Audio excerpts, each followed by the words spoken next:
Morning and welcome, Patriot Radio News Hour. I'm Joe Jaquint, CEO of the Patriot Trading Group, and our toll-free number, 800-951-0592. The website at allamericangold.com. And welcome to Hump Day. And just remember, it's a short week again this week. We got one more show tomorrow. Both stations are closed on Friday. Phoenix, you're also closed on Monday. So for you folks in Phoenix, you got one more show until Tuesday. And then we'll get back a little bit back to the normal schedule as we wind down 2021. And what a year it's been. 2022, I think, is going to be a very, very interesting year. I'm hopeful. I got my fingers crossed that we can put COVID hopefully in the rearview mirror.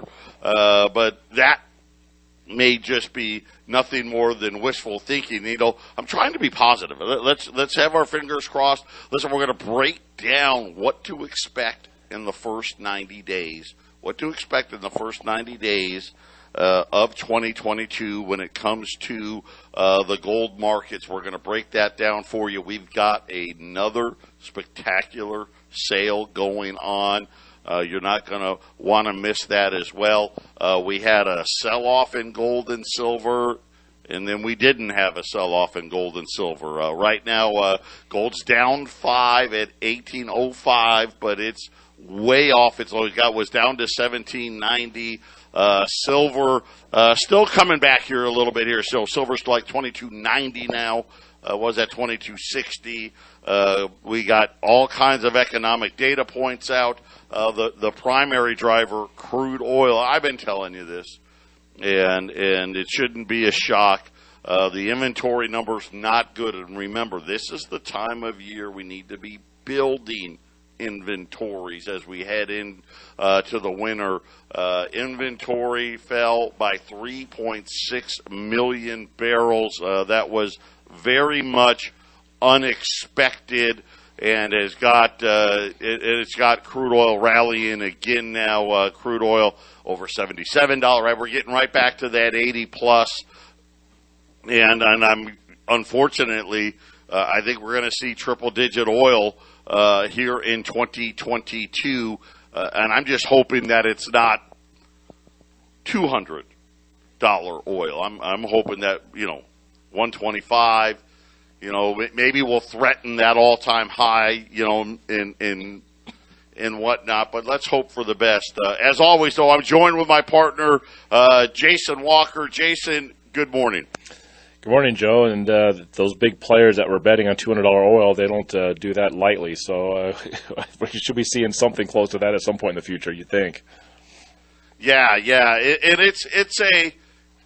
It's a known thing. Listen, this is not a surprise with the inventory numbers, and it really has to do with huge lack of investment. If you talk to people that actually are in the in the oil fields, banks don't want to lend money because they're afraid of the backlash, right? And they don't want to hear, you know, is AOC's going to show up and start crying about climate change or whatever it may be. And so I'll say this. We know that cars are expensive. Yeah, gas is going to be a whole lot more expensive. It's going to get a whole lot worse. And it's just under investment, and it's an under investment because I guess the squeaky wheel gets the grease, right? The climate changers have really won this battle when it comes to the oil companies. And you got to remember, big oil, they got all the big reserves, but they don't really, and I don't want to say they don't do any, but how they like to do it is they leave the prospecting to smaller companies. And then if that company hits, then the bigger company buys them out. I mean, that's how they operate. And what's happening now is these smaller companies, they're not able to get money, right? Banks don't want to loan them money, Jason, to go find new oil. That's right. That's right. And we know that the Paris Accords, Joe, they're really taking a hard line against oil, pretty much right now. So it's $200 a barrel. It could be worse. So we could be in Europe. Natural gas prices over there in Europe are absolutely insane, and unfortunately, of course, Biden got us back into that Paris Accord. Yep. And I think it's just this is inevitable. I think we're going to look back at this and say, and I hate saying it, you always do, right? Hey, remember when? I remember as a kid when we needed gas, and I grew up in Syracuse. Winter's not nice there. Okay, my mom was not getting out of the car to pump the gas, and this is how times have changed. Here I am. I'm 7, 8 years old. I'm pumping the gas. Today, you have a 7 or 8 year old kid pumping your gas, you're probably going to be recorded on people's cell phones. The cops are going to show up. I mean, right, you're going to be the most horrible person of all time. But that was how it was back then. $5 yep. to fill up the 1977 Chevy Malibu that my mom drove.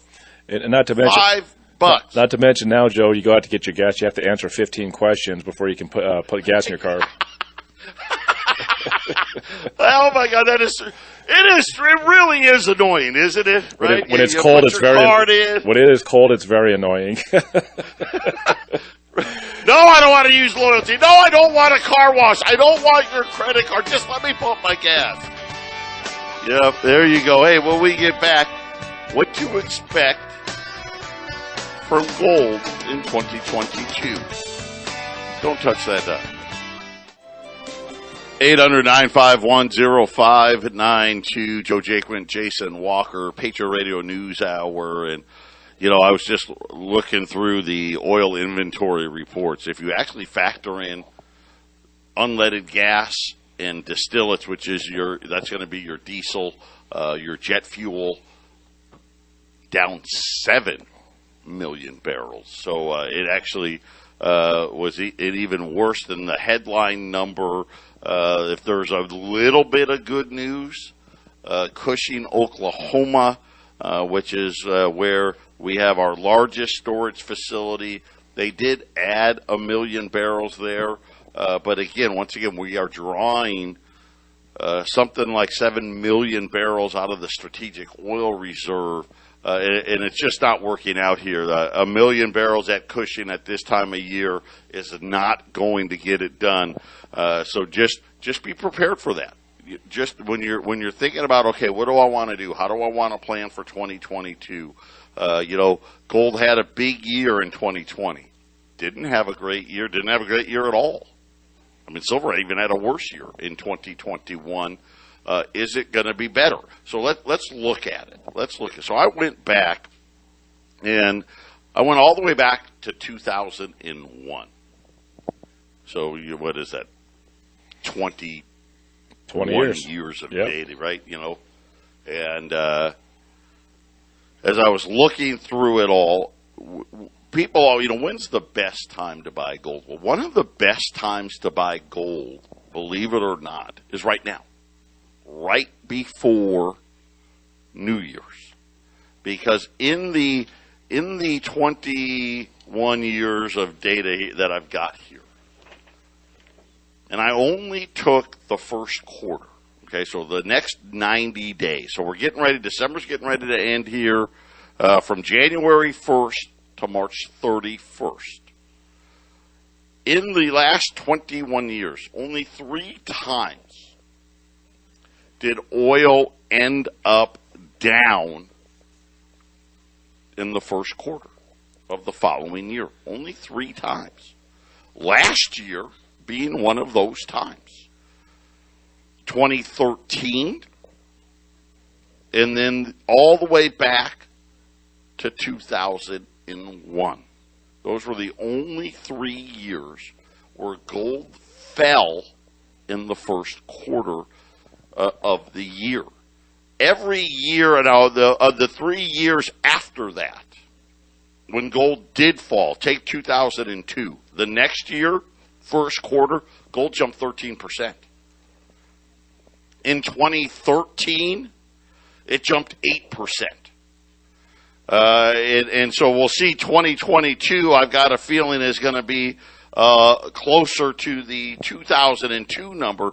But in every other year, gold adds anywhere from 13%. I think the worst year in there was about 4%, a little under 3.81% average gain in the gold price. So when we're looking at gold right now, and again, when do you want to buy? You want to buy it before it goes up, right? And that's the good rule of thumb here. If you take the last 21 years, gold's 18-3. 18-3 in the first quarter of the year, where it heads higher. And Jason, really, if you averaged it out, we're talking about 7 or 8% higher. Yeah, gold's about 10% a year. That's kind of a rule of what it's doing, percentage-wise. And the way I look at it, Joe, and you're going to talk a lot more about where it's headed, I look at 2007, 2008 as being 2020, 2021. I think that's really a good comparison, because then you see what happens in 2009, 2010. Well, obviously 2011 gold spiked, and then they started quantitative easing, all kinds of other stuff to suppress gold. But if you look at 2007 and 2008 as 2020 and 2021, where you had an emergency, in those years, you had an emergency in 2021 and 2020, and then look what gold did in 2009 and 2010, and that's where I say gold is going in the next 90 days and beyond, Joe. And Jason brings up a really good point, because when you actually look at when gold hit its all-time highs, it wasn't during the crash. Right? A lot of people, it was during the financial crisis. No, it wasn't. The financial crisis, as Jason was saying, listen, that was 07, 08, right? The heart of the financial crisis, 07, 08, even if you wanted to, say, well, a little bit of 09, but by 09, right, the Fed had started its whole massive money printing. But just to give perspective for you, in 2007, gold wasn't even $900. You think about, we were in the throes of it. In 08, it only finished the year at like $850. And Joe, here's another similarity. Bush had he had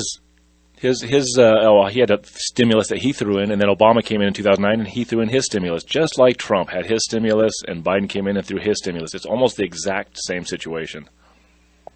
Yeah, and if Jason's accurate with the 09, which is a really good analogy, gold opened up at about $800.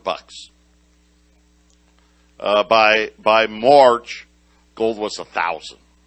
So you're looking, that's almost a 25% move. It finished 09, to Jason's point, got all the way, hit $1,250, but closed at about $1,100. And then 2010, right? That's gold went from $1,100 to almost $1,500, and then of course it wasn't until 2011 that gold had hit the what we call now the new all-time high of that $1,900 level. And you think about it, 2011, that was several years removed from the crisis. And I think that's the pattern we're going to see here, which is all of a sudden now, I think coronavirus, if Omicron is going to calm this whole thing down here, they we're going to see gold be on this run again. It's going to be another multi-year run where it may not be till 2025 to where we see, who knows, is gold going to be 3, 4, 5,000 by then?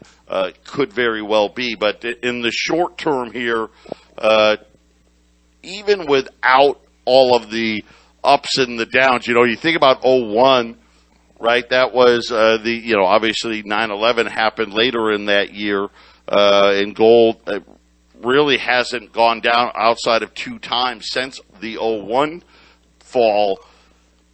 Really good time to buy, and we've been very, very, very fortunate. We've been working And we do this more and more. We've been here, getting ready to start year 26, dealing with a lot of estates.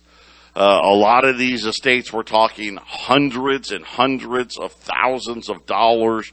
We are able to have one of these estates come in, and we started selling those 20s at $2,050. I'll just say this for right now. Obviously, I don't know what gold will do tomorrow, but this will be the last day there on that. But we've got some graded coins that we're going to put on a really, really hot deal right now. So I'm going to go through this list.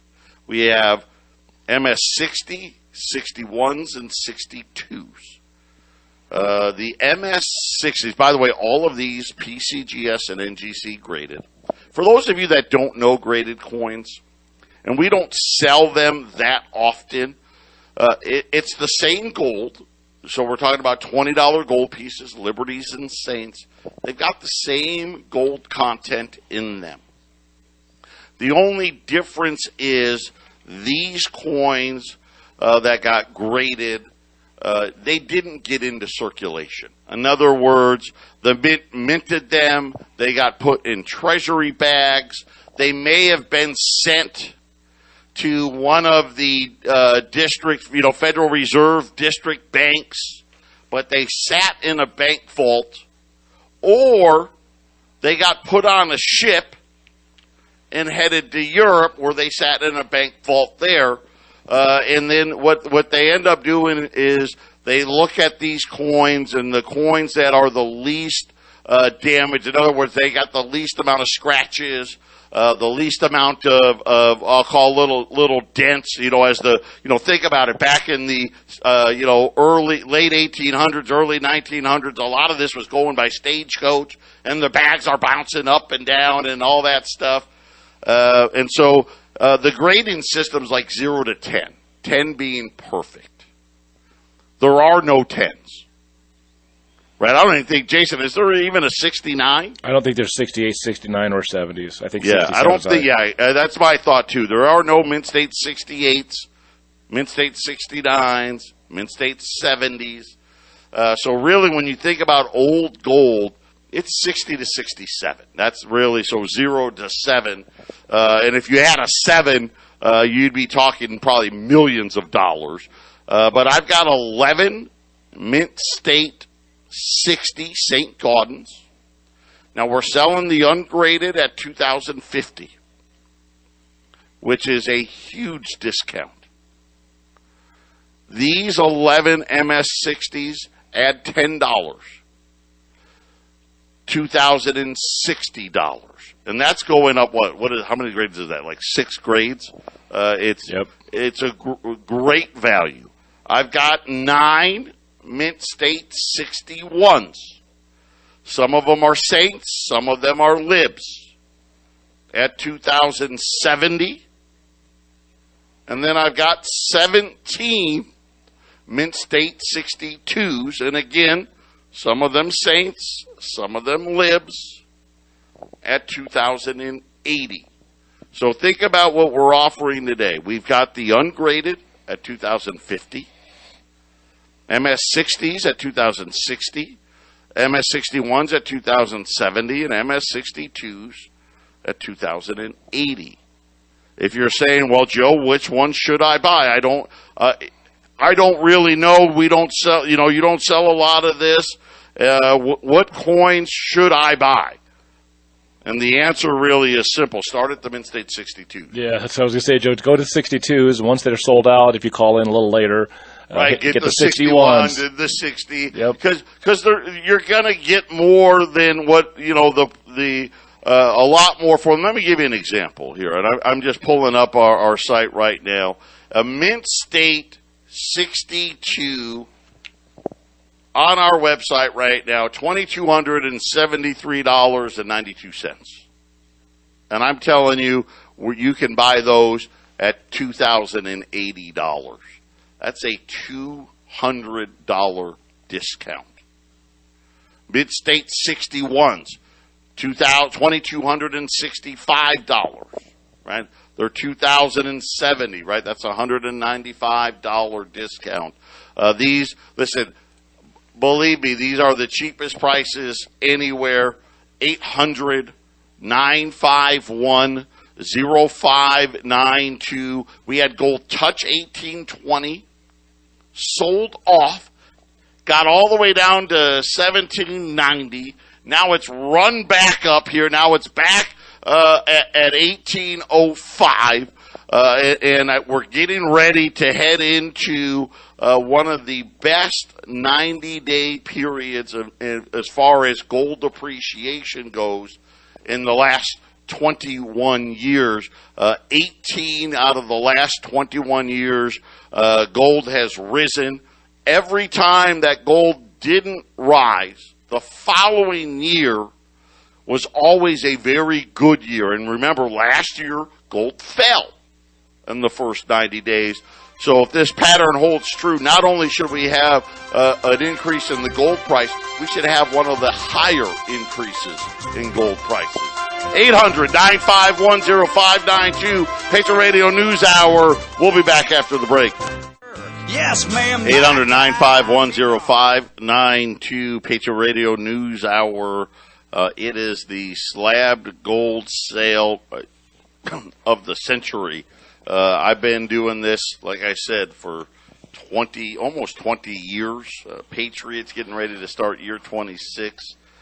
This is the best slab deal special we've ever had. I mean, think about it. I'm selling a Mint-State 62 for $2,080. An ungraded Saint today is $2,095. Yeah, I mean, Joe. That's incredible. I got some numbers I can give you. One thing, too, about we were talking about 2007, 2008. We got something much worse going on than back then, which is the inflation. And we have back then that when Bush was turning it over to Obama, there was about $10 trillion in debt. We're past 30, or I guess we're approaching.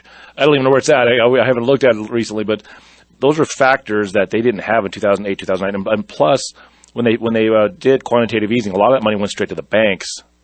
This time around, they're giving it to the people, which causes more economic stress. So the path that gold's getting ready to go on is going to be much more severe as far as the upward trends when people decide, when people go, things are really messed up, they're really going to come flying into gold. And gold could just overnight just spiral upwards. I checked eBay, Joe. The lowest price 60s I found on eBay is $20.85. 61s were $21.30, and 62s were $21.60. That was the lowest I could find on eBay. So it's absolute best deal you can get. It's the lowest price anywhere. Yeah, I don't recommend anybody ever buying off of eBay. Just that. Buyer beware there. Deal with reputable dealers. It's always better that way. Not that we get fakes here, but where the fakes do live, it's on eBay. We've been talking about the banks quite a bit. And 2022 is going to get very, very interesting when it comes to banks. I don't know if this is a one-off or if this is going to be a start of a trend. This morning, the SEC, the Securities and Exchange Commission, is charging Medallion Financial Corporation, their LLC in Delaware, or I don't know if it's an LLC, but they're based in Delaware. They're headquartered in New York. Of course, that's the tax shelter game. They're charging its president and its chief operating officer with engaging in two schemes in an effort to reverse the company's plummeting stock price. Medallion Financial is the whole owner of Medallion Bank. So just to keep that in mind, there's the tie-in there. According to the SEC complaint, Medallion's core business, they were big in the taxi cab medallions, and for people that aren't in New York, it was one of these really stupid businesses, at least in my opinion, where in order to be able to drive a cab, you had to purchase this, what was called a medallion, a kind of a license. And these things would be hundreds of thousands of dollars. And Medallion provided loans for, of course, rideshare companies like Uber and Lyft had obviously hurt that value and hurt that business. But apparently what Medallion was trying to do is they hired a third party. It was a California-based media strategy company, Ichabod Cranium. And they had Ichabod Cranium place positive stories about the company on various websites, including the Huffington Post. Here's one that I know a lot of you will know, Seeking Alpha, TheStreet.com, amongst others. Executives at Medallion created fake identities and wrote their opinion pieces that would appear to give them credibility to potential investors. The complaint alleges further that Medallion was fraudulently trying to increase the carrying value of Medallion Bank, a wholly owned subsidiary of Medallion, to try to offset losses in their taxi cab loan business, Jason. And again, I don't know if this is, I'm hoping this is a one-off story here, but I got a bad feeling that before 2022 is over, we're going to see a lot more of these come to light. Yeah, I think you're right, Joe. Unfortunately for taxi cabs, the market is shifting away from their way of doing business. It's just the way it happens. Modernization and the old industry sometimes will do anything it possibly can to stay viable, and sometimes you fight dirty, right? And again, an industry of how these guys became a bank, right? And again, they've got assets in the billions, and so let's make them a bank to try to save them. Yep. And now all of a sudden, the banks are going to start suffering from these. And you look at some of the hedge funds and others, a lot of these have been turned into quote-unquote financial institutions. And any disruption in this marketplace, you're going to see a lot more issues arising. Of course, these guys just made it worse by hiring a third party, creating fake identities to try to prop up their company and get more money in. And again, how do all Ponzi schemes come to an end? Well, the answer is really simple, right? When more money goes out than comes in, you've got a problem, i.e. Bernie Madoff, right? Here's a guy that was the head of the NASDAQ, for crying out loud, who had been running a Ponzi scheme for decades, and eventually that's how he got caught. He got caught when the market got really bad.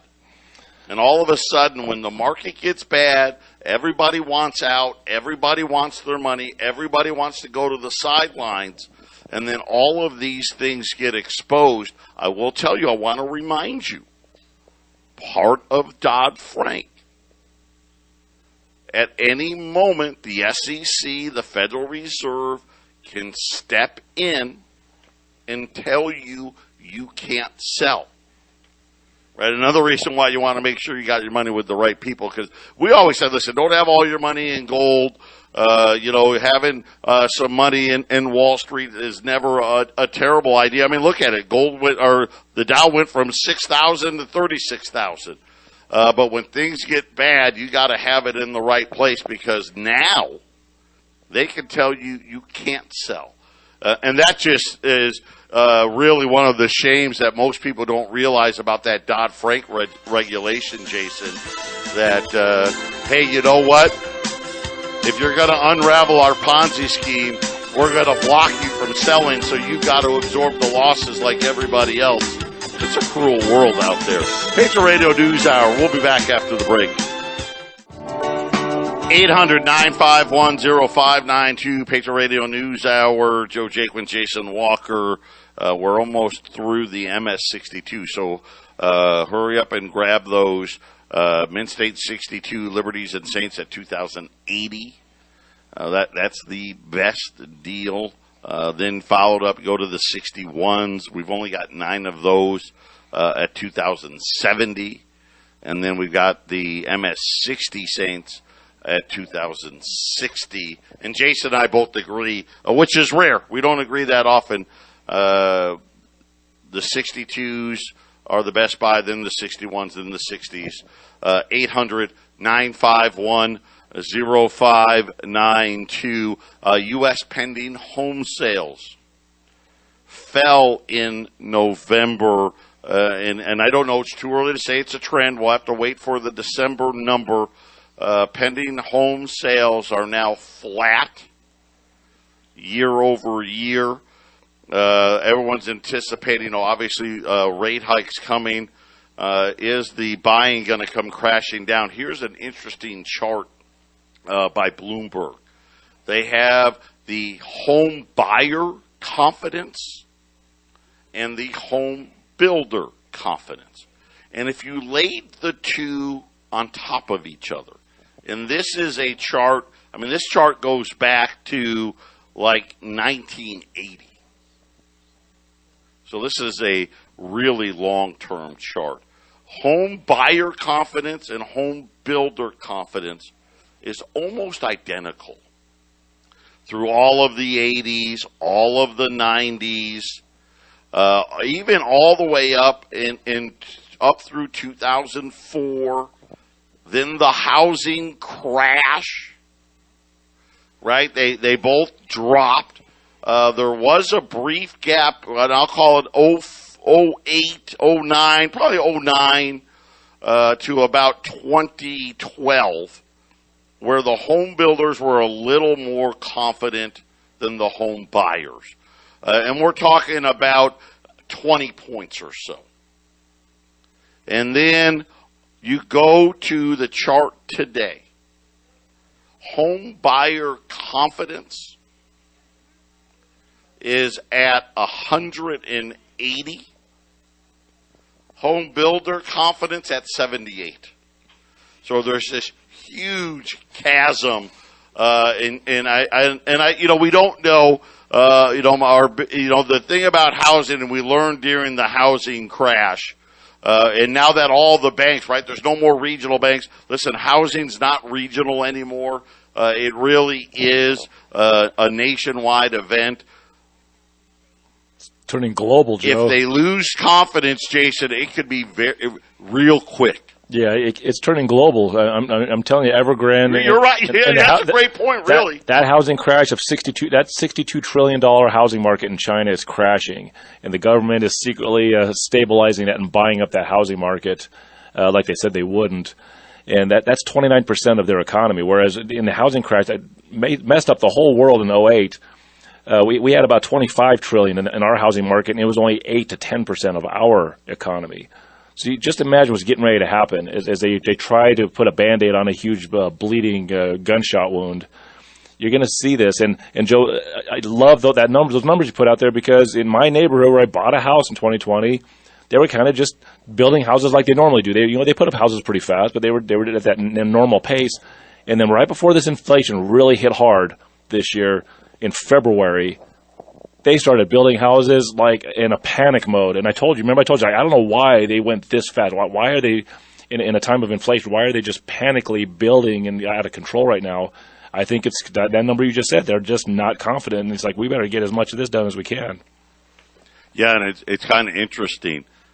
They knew, right? There's no doubt in my mind. These home builders knew we got to build them now because we're going to have shortages. We're going to have problems. Let's get as many up and going before that occurs. And now here it is. And it, as fast as it went up, it goes down. And Jason brings up China, right? They're struggling right now with a housing crash of their own.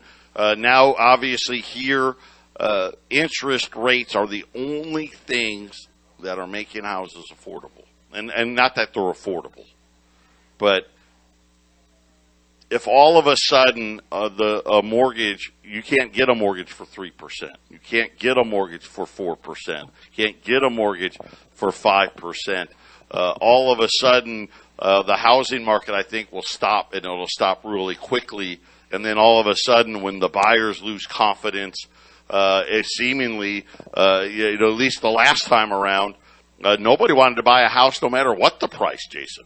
Right. And when things are crashing, everybody goes to selling. China has buyers in America. America has buyers in China, so it's going to go back and forth.